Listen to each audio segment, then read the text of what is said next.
Taarifa kwa umma.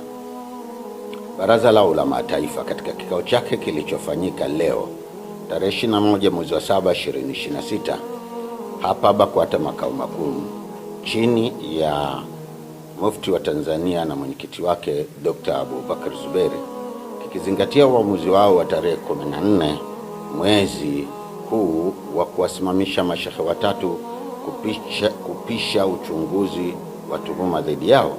Mufti wa Tanzania, baada ya kushauriana na baraza lake la ulama na kwa kuzingatia madaraka yake kikatiba ibara 84 ndani ya mabano 17 ya katiba BAKWATA ya mwaka 1999 toleo la 2018, ameunda tume kuchunguza tuhuma zote zinazowakabili mashehe hao husika. Sheikh Walid Al-Hadi Omar toka mkoa wa Dar es Salaam, Sheikh Isa Nasr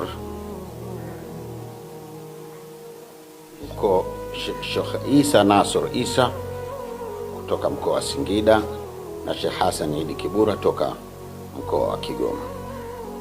Tume hiyo imepewa mwezi mmoja kuchunguza kadhia hizo na kuwasilisha taarifa zake kwa Mufti wa Tanzania ambaye pia ni mwenyekiti wa baraza la ulama BAKWATA. Wajumbe wa tume hiyo ni hawa wafuatao: 1. Sheikh Shaban Juma Abdallah, Sheikh wa mkoa wa Arusha, mwenyekiti. Dr.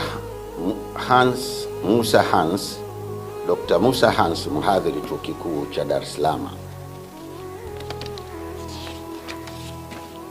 Dr. Abdallah Tego, mhadhiri chuo kikuu cha Morogoro. Wakili Ummi Aziz Kheri, mwanasheria. Mwalimu Ali Abdallah Ali, mkurugenzi wa elimu BAKWATA. Hamisi Kalimwage, mjumbe wa kamati ya utatuzi wa migogoro ya misikiti na madrasa nchini.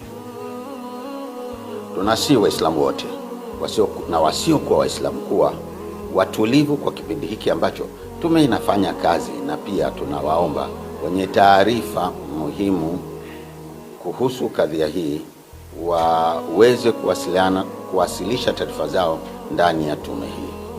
Pia wale wote watakaohitajika na tume katika kukusanya taarifa muhimu, tunawaomba watoe ushirikiano ili kufanikisha malengo ya tume hii ambayo ni kutenda haki kwa kila upande.